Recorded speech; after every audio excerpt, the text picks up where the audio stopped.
Okay. Say hi, Evan. Cute boy. All right.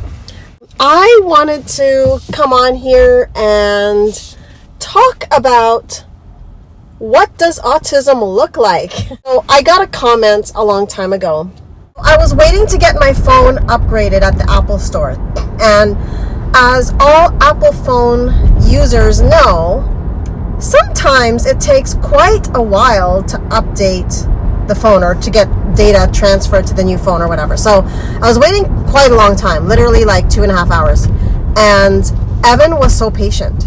He was just walking around the store, looking at the devices. I was so impressed by how patient he was. And so that being said, I posted a video and one of the comments was, he doesn't look autistic. Like, what's the big deal?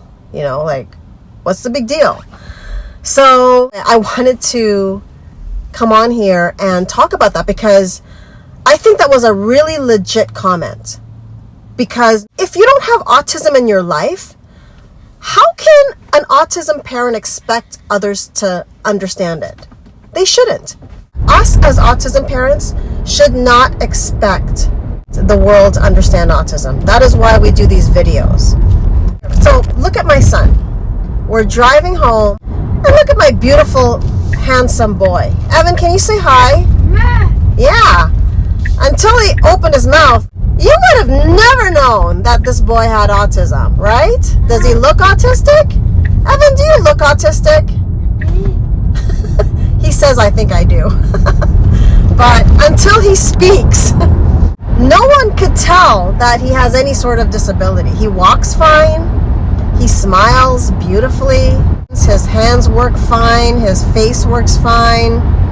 He's got all his body parts where they should be. The only way you could tell that he has autism is if you tried to talk to him.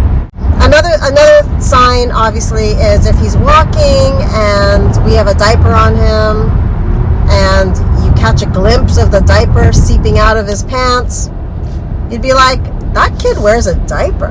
Isn't he potty trained? No. I mean, yes, he is. He is potty trained. But when we go on long distance trips, sometimes we put a diaper on him just in case. Because on a long trip, we don't want to be cleaning up a dirty car, you know, with pee and other stuff. Okay, anyway, what are ways to tell if a child has autism? Well, autism is a spectrum. So, that being said, my 3 ways to determine whether or not a child has autism is only based on what I know of my son. There are many other children with autism that have different ways of expressing that they have autism. My son is the most low functioning on the spectrum of autism. He's nonverbal. He has issues regulating his emotions. He cannot even, it's very difficult for him to even express himself or cognitively understand our world. Oh, he has sensory processing disorder where his sensory abilities are very dysregulated. So there are textures of food that he cannot stand in his mouth. He cannot stand specific noises. He cannot stand specific touches, like textures. And then there are also textures that he gravitates towards. Like he loves people's beards. Like when he sees someone that has a beard, the boy has no boundaries. He'll just go and he'll reach over to the beard. Forget the person. He'll just reach over to the beard. When we get on an airplane and there's a man or a woman with a beard that sits beside us, we always have to warn them that our son is autistic and he loves touching beards. So sorry in advance if mid-flight you feel hands on your face. It's just my son needing the sensory input of your beard. Every single person that had a beard, and there's been a lot of them that have sat beside us, has been welcoming of Evan touching their beard. Anyway, I digress. We have another son with level 2 autism, and we've been told several times that people were surprised that he even has autism. It's because he talks and he's very in tune with other people. So if you're crying, he'll say, "Are you okay?" You know, if someone's happy, he'll say, "Oh, she's happy," or "He's happy." If somebody looks upset, he'll stay away. Whereas Evan can't even tell. He doesn't give a shit. He doesn't care. Like, if he wants a drink of water and you're the only adult in the room, and you could be a fuming adult with like a knife in your hand ready to like commit a crime, Evan doesn't care. He will approach that person and ask for water. He is no stranger danger. Whereas my other son, who has level 2 autism, will take one look at that person with a knife and say, my thirst is not as important as staying away from this person. Evan, sit up, please.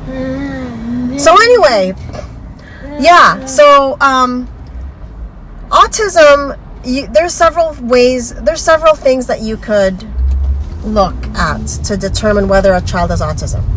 Are they making excessive noises that when you look at them, it wouldn't be typical for their age to make certain noises? They might be like humming. It could also be repeating everything someone's saying all the time and repeating it over and over and over. So if, for example, if you walk by someone and you say, "Hey, how are you?" and that person goes, "How are you? How are you? How are you? How are you?" like over and over and over, that's another characteristic of someone that could have autism. Obviously, if they're nonverbal, I mean, it could be, if they're nonverbal, it doesn't mean they have autism. That means they're nonverbal. That means they're not, and it could just also mean that they're not talking to you. But, so obviously if they don't have speech. So another way to tell if someone has autism is if they're physically stimming. So they might be rocking back and forth. They might be flopping something. It could be like this. Apparently, flopping is something that a lot of autistic children like to do, either flopping with an item or flopping with their hands or something. And I've heard a lot of times, of course my son doesn't talk, so he hasn't told me specifically, but other autistic children have mentioned that they like the way the light reflects from the corner of their eye on the flapping. So if there was light, sunlight, or a lamp or whatever, there's something about the way the light flickers at the corners of their eyes or in front of their eyes or whatever. So if you see an autistic child doing weird things, or if you see a child doing like this, or it could be really subtle, you know. My other son's stem is like this. He goes like this. Now, I don't know if that has anything to do with like looking at light through the flopping, but flopping in general is another common, I guess, characteristic of autism. So yeah, and then also a lot of children, or I'm just going to say children with autism, because I have a child with autism. I do not have an adult with autism. So a lot of children with autism don't know how to appropriately compartmentalize emotions. So for or know how to express appropriately emotions, and basically lacking emotional intelligence. So like I said earlier, like if someone's angry, he doesn't give them space. He's like, he doesn't even know what angry means unless he's angry himself. But when someone's angry and he wants water, he just sees that person as a source of water. He doesn't see them as, "Oh, that's my mommy and she's angry. I'm going to give her space and I'll ask her for water later." Whereas typical children that don't have a developmental issue will know how to compartmentalize their needs. So if it's a typical child and they see that mommy's mad, they might wait a while before asking them for something. Or they might tiptoe around them or ask in a certain way that doesn't disrupt their emotional processing. But for autistic kids like Evan, they don't even have the part of their brain that can recognize that. They're just going to ask for water. They don't care. Those are 3 common ways to tell if somebody has autism. Anything to add, little dude? No. Am I accurate and correct in everything that I'm saying? No. Really? Say goodbye. No. Evan, say goodbye. No.